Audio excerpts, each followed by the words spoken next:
안녕하세요, 써니입니다. 여러분, 제가 항상 시계 얘기만 하다 보니까 시계만 좋아하는 줄 아셨죠? 사실 시계보다 더 오래 좋아했던 취미가 사진과 카메라인데요. 제가 즐겨 쓰는 카메라 장비에 대해서는 따로 영상을 만들었거든요. 궁금하시면 설명란을 참고해주세요. 사진이라는 행위 자체는 카메라라는 기술적인 부분에 의존할 수밖에 없죠. 그리고 그 카메라 기술은 하루가 멀다 하고 발전합니다. 쉽게 생각해서 요즘 나오는 카메라들을 10년 전에 출시된 카메라와 비교하는 건 말이 안 될 정도죠. 그럼에도 불구하고 100년도 더 된 기술인 필름 사진이 이 최첨단 디지털 기술과 소위 맞짱 뜰 수 있는 이유는 바로 기술이 아무리 발전해도 기본적으로 빛을 다루는 원리는 변하지 않기 때문입니다. 다시 말해서 사진은 기술이기 전에 예술이기 때문이라고 할 수 있겠네요. 오늘은 제가 취미 사진가로서 필름을 그리고 수동 필카를 포기할 수 없는 이유 5가지를 말씀드릴게요. 한 번에 수만 장씩 저장이 가능한 디지털 메모리 카드에 비해 가장 보편적인 필름은 한 롤에 36장이 끝입니다. 한 롤을 다 찍고 나서 결과물을 보려면 짧게는 몇 시간, 길게는 몇 주씩 기다려야 할 때도 있어요. 그만큼 한 장 한 장 고심 끝에 찍게 되는데요. 신기한 건 필름으로 고작 36장을 찍어서 건지는 사진의 개수랑 디지털로 몇백 장씩 찍어서 그중 건지는 사진의 개수가 비슷해요. 저희가 디지털 카메라로 사진을 찍을 때 한 장만 찍어도 되는데 그냥 괜히 혹시 몰라서 같은 사진을 여러 번 찍은 적 있으시죠? 찍을 수 있는 사진에 수적인 제한이 없다면 생각하고 찍기보다 먼저 찍고 나중에 고르려는 버릇이 생기기 쉬운 것 같아요. 하지만 공들여 찍은 한 장의 사진이 건성으로 찍은 10장의 사진보다 낫습니다.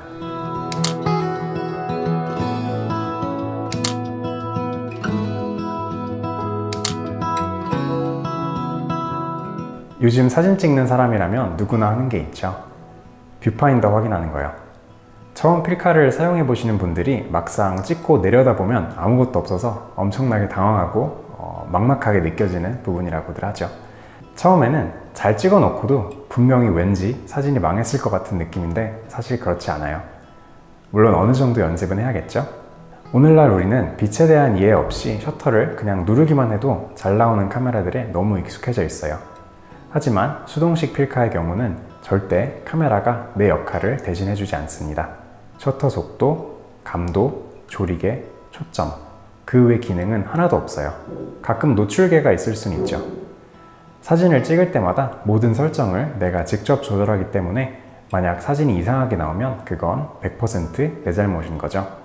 사진이 발전하려면 더 좋은 카메라를 살 게 아니라 내가 연습하면 된다는 생각이 저 같은 경우는 묘하게 도전적으로 느껴져서 좋았던 것 같아요.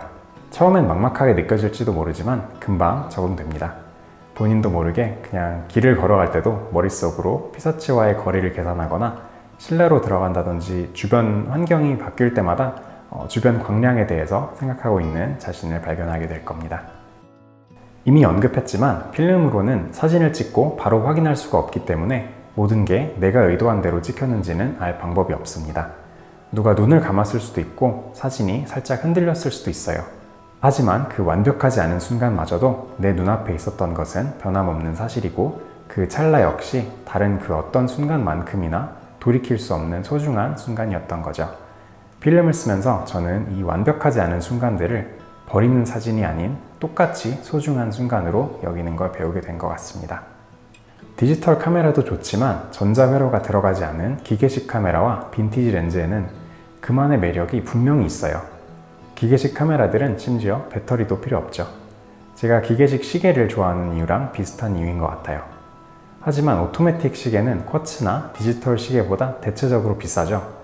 반면 필름 카메라는 디지털 대응품보다 훨씬 저렴합니다. 물론 라이카 같은 일부 하이엔드 럭셔리 필카도 존재하지만 그마저도 디지털 라이카에 비하면 매우 합리적인 가격입니다. 왜 합리적이라고 하냐면 감가상각이 일어나지 않아요.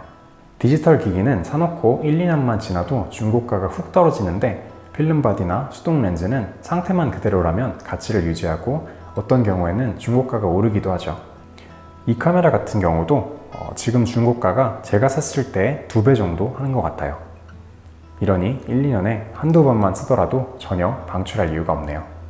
물론 저는 아무리 가격이 올라도 절대 팔 생각은 없습니다. 마지막으로 흔히 말하는 필름 감성. 디지털이 흉내낼 수 없는 필름만의 느낌이 있죠. 기술적인 측면에서 디지털이 이미 필름을 뛰어넘었다고 해도 오늘날까지 디지털의 최종 목표 중 하나는 아마도 필름 사진처럼 보이기 위함이라고 생각해요. 그 거칠지만 따스한 필름 룩을 이루기 위해서 각종 필터나 색감 보정을 통해 열심히 노력하고는 있지만 아직까지는 부족한 느낌입니다. 또 특수한 필카를 제외한다면 대부분의 필름 카메라는 디지털에서는 풀프레임이라고 하는 35mm 판형을 가지고 있죠. 그 디지털 센서 크기 혹은 필름 프레임 크기가 오늘날 프로페셔널 사진이나 영화계에서도 가장 많이 쓰이고 있는 판형입니다. 디지털 풀프레임도 비슷한 맥락이지만 필름으로 찍으면 영화처럼 보이는 이유가 이것도 있는 것 같아요.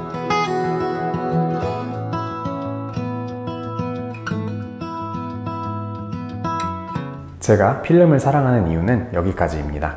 물론 디지털이 주는 편리성에 비해서 번거롭고 실용적이지 않은 단점도 분명히 있어요. 사실 그래서 저도 평소에 디지털을 더 많이 사용하지만 앞서 말한 이유 때문에 아직까지는 필름을 포기할 수 없네요. 하지만 필름을 쓰든 디지털을 쓰든 결국 같은 사진이고 같은 카메라일 뿐입니다. 어떤 장비를 사용하든 사진을 찍는 건 사람이고 카메라는 그저 거들 뿐이라는 걸 잊지 않으셨으면 좋겠습니다. 재밌게 보셨다면 좋아요와 구독 부탁드리고요. 그럼 저는 다음 영상에서 뵙겠습니다.